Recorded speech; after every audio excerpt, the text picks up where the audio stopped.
ಟಿವಿ9 ನ್ಯೂಸ್ಗೆ ಸ್ವಾಗತ. ನಾನು ಚೈತ್ರ ಅಂಚನ್. ರಾಜ್ಯದಲ್ಲಿ ಮತ್ತೆ ಭುಗಿಲೇಳುತ್ತಾ ಹಿಜಾಬ್ ಯುದ್ಧ ಅನ್ನುವಂತ ಪ್ರಶ್ನೆ ಹುಟ್ಟಿದೆ.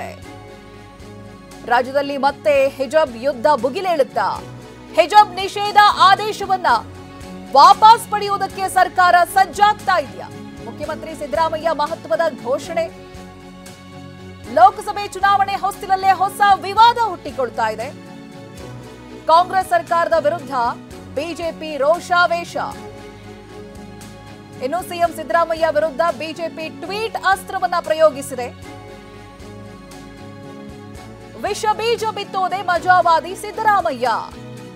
ಅಲ್ಪಸಂಖ್ಯಾತರ ಓಲೈಕೆಗೆ ಸಿದ್ದರಾಮಯ್ಯ ಹೊರಟಿದ್ದಾರೆ ಅನ್ನೋದಾಗಿ ಟ್ವೀಟ್ ಮೂಲಕ ಕುಟುಕಿದೆ. ಟ್ವೀಟ್ ಮಾಡಿ ಸಿಎಂ ಸಿದ್ದರಾಮಯ್ಯ ವಿರುದ್ಧ ಬಿಜೆಪಿ ಕಿಡಿಕಾರಿದೆ.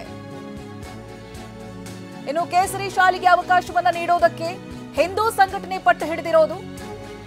ಹಿಜಾಬ್ಗೆ ಅವಕಾಶ ಕೊಡ್ತೀರಾ ಅಂದ್ರೆ ಕೇಸರಿ ಶಾಲೆಗೂ ಅವಕಾಶವನ್ನ ನೀಡಿ ಅಂತ ಹಿಂದೂ ಸಂಘಟನೆಗಳು ಪಟ್ಟು ಹಿಡಿದಿವೆ. ರಾಜ್ಯದಲ್ಲಿ ಹಾಗಿದ್ರೆ ಮತ್ತೆ ಸಂಗ್ರಾಮ ಸೃಷ್ಟಿಸಲಿದೆಯಾ ಹಿಜಾಬ್ ಬೆಂಕಿ? ನಿಮ್ಮ ಉಬ್ಬಿದ ರಕ್ತನಾಳಗಳ ಸಮಸ್ಯೆಗೆ ಎವಿಸ್ ಆಸ್ಪತ್ರೆಯಲ್ಲಿ ಕೇವಲ 30 ನಿಮಿಷದ ಲೇಸರ್ ಚಿಕಿತ್ಸೆಯೊಂದಿಗೆ ಮುಕ್ತಿ ಹೊಂದಬಹುದು. ಹೆಚ್ಚಿನ ವಿವರಗಳಿಗಾಗಿ ಸಂಪರ್ಕಿಸಿ 8088837300. ಒಂದು ವರ್ಷದ ಹಿಂದೆ ಈ ವಿಚಾರ ಬಹಳ ದೊಡ್ಡ ಮಟ್ಟದಲ್ಲಿ ಸುದ್ದಿಯನ್ನ ಮಾಡಿತ್ತು. ಹಿಜಾಬ್ ಶಾಲಾ ಕಾಲೇಜುಗಳಿಗೆ ಧರಿಸಿ ಬರಬಾರದು, ಬುರ್ಕಾ ಅಥವಾ ಹಿಜಾಬ್ ಅನ್ನು ಧರಿಸಿ ಬರಬಾರದು ಅನ್ನೋದಾಗಿ ಹೇಳಿತ್ತು. ಸಮವಸ್ತ್ರದಲ್ಲೇ ಎಲ್ಲ ವಿದ್ಯಾರ್ಥಿಗಳು ಶಾಲಾ ಕಾಲೇಜುಗಳಿಗೆ ಹಾಜರಿರಬೇಕು ಅನ್ನೋದಾಗಿ. ಇದೀಗ ಸಿಎಂ ಸಿದ್ದರಾಮಯ್ಯ ಘೋಷಣೆ ಮತ್ತೊಂದು ರೀತಿಯಾದಂತಹ ಸಂಗ್ರಾಮಕ್ಕೆ ಎಡೆ ಮಾಡಿಕೊಡುತ್ತಾ, ದಾರಿ ಮಾಡಿಕೊಡುತ್ತಾ.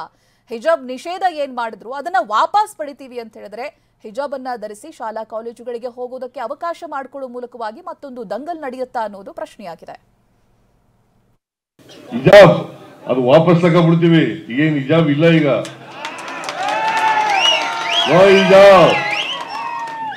ಹಿಜಾಬ್ ಹಾಕೊಂಡು ಹೋಗ್ಬೋದು. ಈಗ ಗೊತ್ತಾಯ್ತಾ? ಆದೇಶ ವಾಪಸ್ ತಗೊಳ್ಳಿ ಅಂತ ಹೇಳಿದ್ದೀನಿ ನಾನು. ಈಗ ಡ್ರೆಸ್ ಹಾಕೊಳ್ಳೋದು, ಊಟ ಮಾಡೋದು ನಿಮ್ಗೆ ಸೇರದ್ದು. ನಾನ್ಯಾಕೆ ನಿನ್ಗೆ ಅಡ್ಡಿಪಡಿಸ್ಲಿ? ನೀವು ಯಾವ ಡ್ರೆಸ್ ಹಾಕತ್ತೀಯ ಹಾಕೊಳ್ಳಪ್ಪ, ನೀವು ಯಾವ ಊಟ ಮಾಡ್ತೀಯ ಮಾಡು. ನನಗೆ ಯಾಕೆ? ನಾನು ಊಟ ಮಾಡೋದು ನಾ ಮಾಡ್ತೀನಿ, ನೀವು ಊಟ ಮಾಡೋದು ನೀವು ಮಾಡ್ತೀಯ. ಅದು ನಿನ್ನ ಹಕ್ಕು, ನನ್ನ ವೆರಿ ಸಿಂಪಲ್, ವೆರಿ ಸಿಂಪಲ್. ನಾನು ಧೋತಿ ಮತ್ತೆ ಜುಬ್ಬ ಹಾಕತೀನಿ, ನೀನ್ ಪ್ಯಾಂಟು ಶರ್ಟ್ ಹಾಕಿದ್ರೆ ಹಾಕೋ ನೀನು.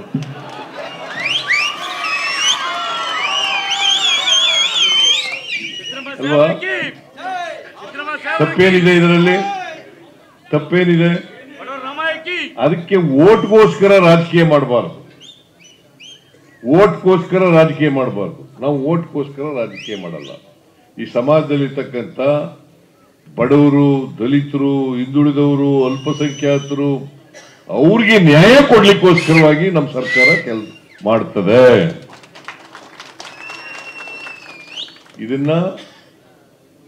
ಇದರಿಂದ ವಿಚಲಿತರಾಗ ಪ್ರಶ್ನೆನೇ ಇಲ್ಲ. ಇದರಲ್ಲಿ ರಾಜಿ ಮಾಡ್ಕೊಳ್ಳೋ ಪ್ರಶ್ನೆನೇ ಇಲ್ಲ. ಆ ಕೆಲಸ ಮಾಡಬೇಕು. ಆ ತರ ಇವತ್ತು ಇಲ್ಲಿವರೆಗೆ ಮಾಡಿದ್ದೀವಿ, ಮುಂದೇನೂ ಕೂಡ ಮಾಡ್ತೀವಿ. ಓಟ್ಗೋಸ್ಕರ ರಾಜಕೀಯ ಮಾಡಬಾರ್ದು. ನಾವು ಓಟ್ಗೋಸ್ಕರ ರಾಜಕೀಯ ಮಾಡಲ್ಲ. ಈ ಸಮಾಜದಲ್ಲಿರ್ತಕ್ಕಂಥ ಬಡವರು, ದಲಿತರು, ಹಿಂದುಳಿದವರು, ಅಲ್ಪಸಂಖ್ಯಾತರು ಅವ್ರಿಗೆ ನ್ಯಾಯ ಕೊಡ್ಲಿಕ್ಕೋಸ್ಕರವಾಗಿ ನಮ್ಮ ಸರ್ಕಾರ ಕೆಲಸ ಮಾಡ್ತದೆ. ಇದರಿಂದ ವಿಚಲಿತರಾಗ ಪ್ರಶ್ನೆನೇ ಇಲ್ಲ. ಇದರಲ್ಲಿ ರಾಜಿ ಮಾಡ್ಕೊಳ್ಳೋ ಪ್ರಶ್ನೆನೇ ಇಲ್ಲ. ನಾವು ಯಾವುದೇ ಜಾತಿ ಧರ್ಮ ಮಾಡಲ್ಲ. ಬಿಜೆಪಿ ಅವರು ಹೇಳ್ತಾರೆ ಸಬ್ಕಾ ಸಾಥ್ ಸಬ್ಕಾ ವಿಕಾಸ್. ಎಲ್ಲಿ ಸಬ್ಕಾ ಸಾಥ್ ಮಾಡ್ತಾರೆ? ಆ ಗಡ್ಡದವ್ರನ್ನ, ಟೋಪಿ ಹಾಕಿರೋರ್ನ, ಬುರ್ಕ ಹಾಕಿರೋರ್ನ ಬರಬೇಡಿ ಅಂತಂದ್ಮೇಲೆ ಸಬ್ಕಾ ಸಾಥ್ ಸಬ್ಕಾ ವಿಕಾಸ್ ಎಲ್ಲಿದೆ? ಅದು ಸಬ್ಕಾ ಸಾಥ್ ಸುಳ್ಳು ಹೇಳೋದು. ಸಿದ್ದರಾಮಯ್ಯನವರ ಈ ಭಾಷಣ ಇದೆಯಲ್ಲ, ಇದೇ ವಿಚಾರಕ್ಕೆ ಸಂಬಂಧಪಟ್ಟಂತೆ ಬಿಜೆಪಿ ಟ್ವೀಟ್ ಅಸ್ತ್ರವನ್ನ ಮಾಡಿರೋದು. ನಿಮ್ ಬಟ್ಟೆ ನೀವು ಹಾಕೋತೀರಾ, ನಿಮಗೆ ಇಷ್ಟ ಆಗಿದ್ದು, ನಿಮ್ಮ ಊಟ ನೀವು ಮಾಡ್ತೀರಾ, ನಮ್ಮ ಊಟ ನಾವು ಮಾಡ್ತೀವಿ ಅಂತ ಮಾತನಾಡಿದ್ರಲ್ಲ ಸಿಎಂ ಸಿದ್ದರಾಮಯ್ಯನವರು. ಆ ವಿಚಾರವಾಗಿ ಬಿಜೆಪಿ ಟ್ವೀಟ್ ಅಸ್ತ್ರವನ್ನ ಬಳಸ್ತಾ ಇದೆ. ನೋಡ್ತಾ ಇದ್ದೀರಾ ಆ ಟ್ವೀಟ್ ಅನ್ನ. ವಿಷ ಬೀಜ ಬಿತ್ತುವುದೇ ಮಜಾವಾದಿ ಸಿದ್ದರಾಮಯ್ಯ ಅವರ ಕೆಲಸ.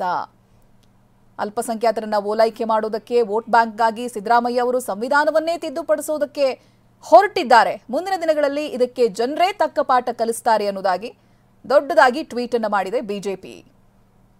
ಸರ್ವಜನಾಂಗದ ಶಾಂತಿಯ ತೋಟದಲ್ಲಿ ಧರ್ಮದ ವಿಷ ಬೀಜ ಬಿತ್ತುವುದೇ ಮಜವಾದಿ ಸಿದ್ದರಾಮಯ್ಯ ಅವರ ಗ್ಯಾರಂಟಿ ಅನ್ನೋದಾಗಿ ಕುಟುಕಿದೆ.